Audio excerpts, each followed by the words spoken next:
Olá, tudo bem com você? A graça e a paz do Senhor Jesus. Estamos aqui para mais deste devocional. Que o Senhor nos abençoe, nos guarde, nos dê sua bênção, sua sabedoria. Estamos meditando num texto muito grande, às vezes um pouco de polêmica, e é no capítulo 23 de Mateus. Estamos no versículo 29, falando sobre os ais que o Senhor confronta e expõe toda a hipocrisia dos fariseus.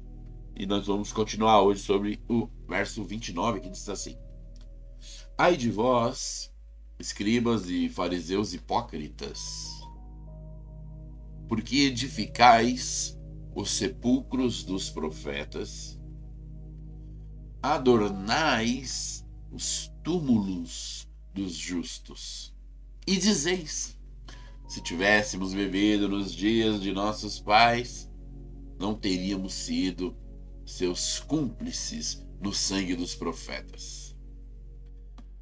Assim contra vós mesmo testificais que sois filhos dos que mataram os profetas. Enchei-vos, pois, a medida de vossos pais. Serpentes, raça de víboras, como escapareis da condenação do inferno? Irmãos, esse aqui é um ponto tão crucial. E se sabe, talvez você tenha uma Bíblia que em alguns pontos do Novo Testamento, conforme você está lendo, a letra está escrita de vermelho, né? Tem todas as letragens pretas e aí essa parte fica escrita de vermelho. Isso não é nenhuma forma de separação de texto, não. As partes que está escrito em vermelho, se é o caso aí da sua Bíblia, é onde o Senhor Jesus está falando. E a parte que vai escrita ali de preto, de outra cor, seria a narração do fato pelo evangelista, que no caso aqui é o Mateus. Então, o que está escrito em vermelho aqui são palavras diretas da boca do Senhor. E as pessoas, elas tendem a pensar que, não, mas os judeus eram salvos porque eram judeus. Não.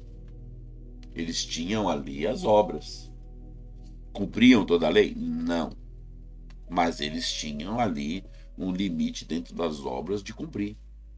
E, inclusive, esses líderes aqui, eles eram terríveis, eles eram do diabo, eles estavam fazendo a obra maligna entre o povo. E o Senhor, então, no verso 23, ele fala sem rodeio, até porque em João 8, ele fala lá que eles são filhos do diabo.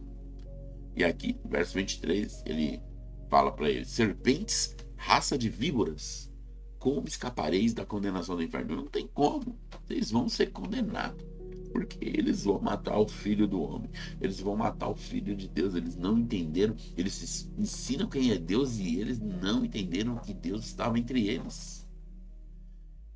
Pra você ter uma ideia, o que esses homens fizeram com o Senhor Jesus custou-lhes a pena de serem punidos, de não viverem em seus países por 2000 anos. Quase. Eles voltaram para Israel e voltaram a ser um país em 1966. Perambularam, sofreram esse morticínio na mão de Hitler. Eram realmente roubados e escarnecidos em nações, em muitas nações. São odiados. Odiados. As pessoas hoje, né, vê Israel, né, o povo de Israel lá, e acha eles tão maravilhosos, né? Olha Israel, pastor, nós temos que ter esse cuidado. Não, eles precisam de Jesus. Igual o sírio, igual o assírio, igual o iraniano, igual o comunista. Todos precisam de Jesus. Há ainda um tempo profético que vai precisar usar, Israel tem voltado a ser país, é um sinal de escatologia mais poderoso que existiu. Sim, porque é um país que tinha deixado de existir por quase 2000 anos, voltar a existir, e toda a escatologia cumpre-se nesse país, isso é um sinal gigantesco, para mais de gigantesco. Então, esse é o negócio, mas não são lá, olha, são gente boa, são gente nossa, vamos abraçá-los, estamos no céu junto. Não, eles precisam de Jesus. Só há salvação no nome de Jesus.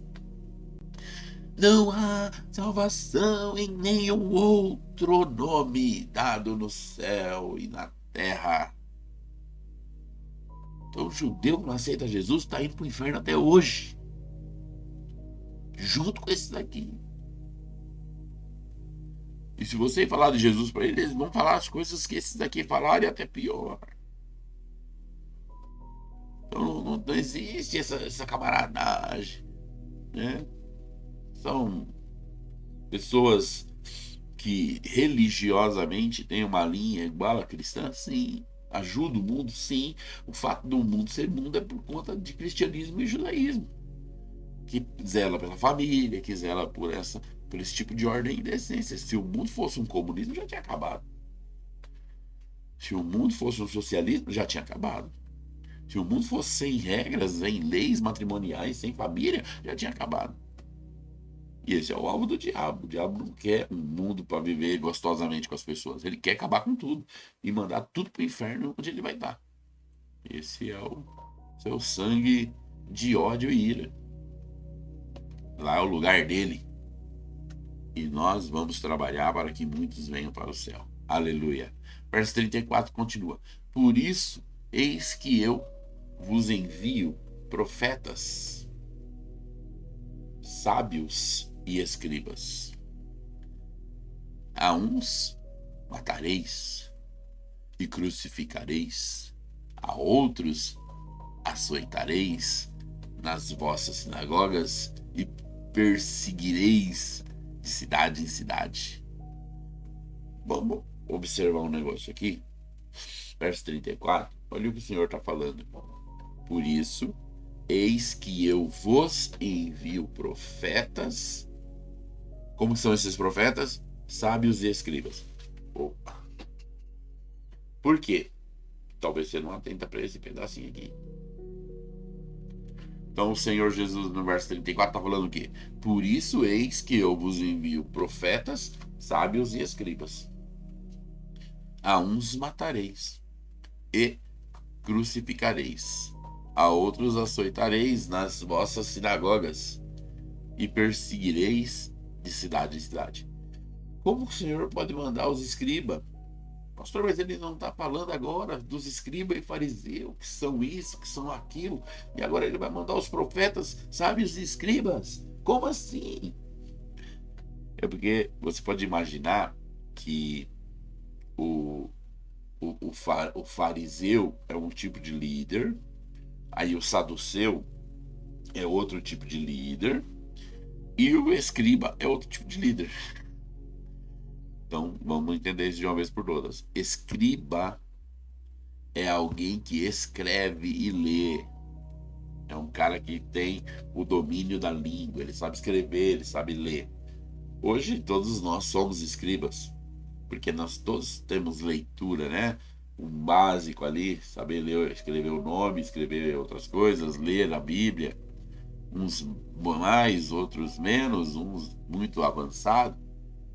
Então, o Senhor vai mandar profetas, sabe? Quem foi um profeta sábio e escriba que o Senhor mandou para eles e eles mataram ele? O apóstolo Paulo.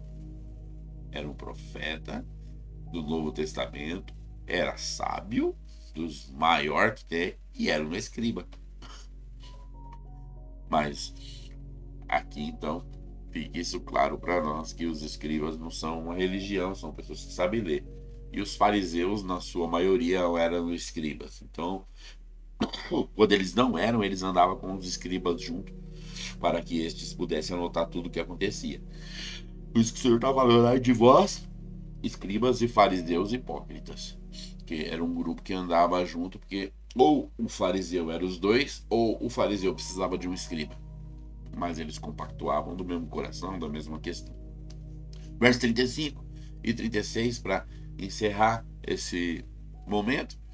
Para que sobre vós recaia todo o sangue justo derramado sobre a terra, desde o sangue do justo Abel até o sangue de Zacarias, filho de Baraquias, a quem matastes entre o santuário e o altar.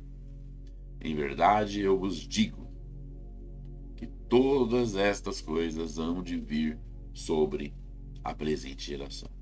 Você sabe, esses homens foram queimados vivos 70 anos depois que o Senhor partiu, e o Senhor já está aqui no seu, perto da sua via sacra, então pode pôr 70 anos depois disso aqui.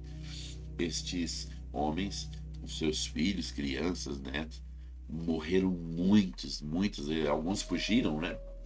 Lá em Mateus, nós vamos ver uma parte que o Senhor destina para esse dia, que é quando ele fala que é para quem está na montanha não descer, para fugir para os telhados. Ele está falando dessa provação que vai acontecer ali em Jerusalém, que não é para os dias de hoje, né? Tem gente que fica pensando, quando acontecer tribulação, o Senhor diz para fugir para o telhado, mas se eu subir no meu telhado vai quebrar, cair. Pois é, porque não é no seu telhado, né? Não é para o seu tempo, isso já aconteceu.